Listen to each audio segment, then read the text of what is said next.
എന്നെ കുറിച്ച് ഞാൻ പറയുന്നു. ഞാൻ റേഡിയോ, ഞാൻ എന്നെ കുറിച്ച് പറയുന്നു. ഞാൻ റേഡിയോ, എന്നിലൂടെ പരിപാടികൾ കേൾക്കാൻ കഴിയും. ഞാൻ TV, എന്നിലൂടെ പരിപാടികൾ കേൾക്കാൻ മാത്രമല്ല കാണാനും കഴിയും.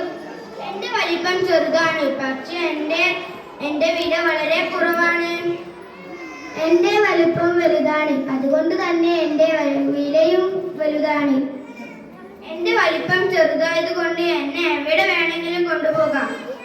എന്റെ വലിപ്പം വലുതായതുകൊണ്ട് എന്നെ എവിടെയും കൊണ്ടുപോകാൻ കഴിയില്ല. എന്നിലൂടെ പാട്ടുകൾ കേൾക്കാം, വാർത്തകൾ കേൾക്കാം, ഒരുപാട് പരിപാടികൾ കേൾക്കാം. എന്നിലൂടെ പരിപാടികൾ കേൾക്കാൻ മാത്രമല്ല ഇതൊക്കെ കാണുകയും ചെയ്യും. ഇന്ന് എന്നെ വേണ്ടാത്തവരാണ് കൂടുതലും. കുട്ടികൾക്കും മുതിർന്നവർക്കും ഞാനില്ലാതെ പറ്റില്ലായിരുന്നു. പക്ഷേ മൊബൈൽ വരവോടെ എന്റെ കാര്യവും തീരുമാനമായി. ഞാനാണ് മൊബൈൽ, ഞാനാണ് ഇന്നത്തെ താരം. ഇന്ന് എല്ലാവരുടെ കയ്യിലും ഞാനുണ്ട്. ഇന്ന് ഞാനില്ലാതെ ആർക്കും ജീവിക്കാൻ കഴിയില്ല, കുട്ടികൾക്കും മുതിർന്നവർക്കും. എന്നെ ഉപയോഗിച്ച് നാശമാകുന്നവർക്ക് നാശമാകും, നന്നാകേണ്ടവർക്ക് നന്നാകും.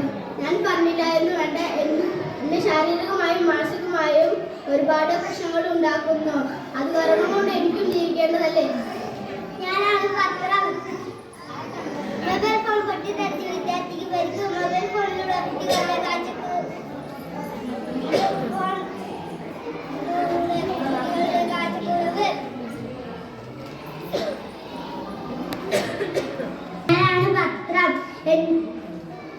മൊബൈൽ ഫോൺ പൊട്ടിത്തെറിച്ച് വിദ്യാർത്ഥിക്ക് പരിക്ക്.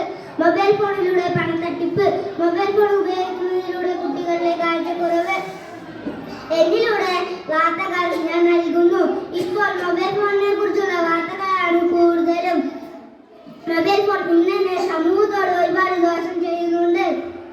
നിങ്ങൾ മനസ്സിലാക്കിയാൽ കൊള്ളാം.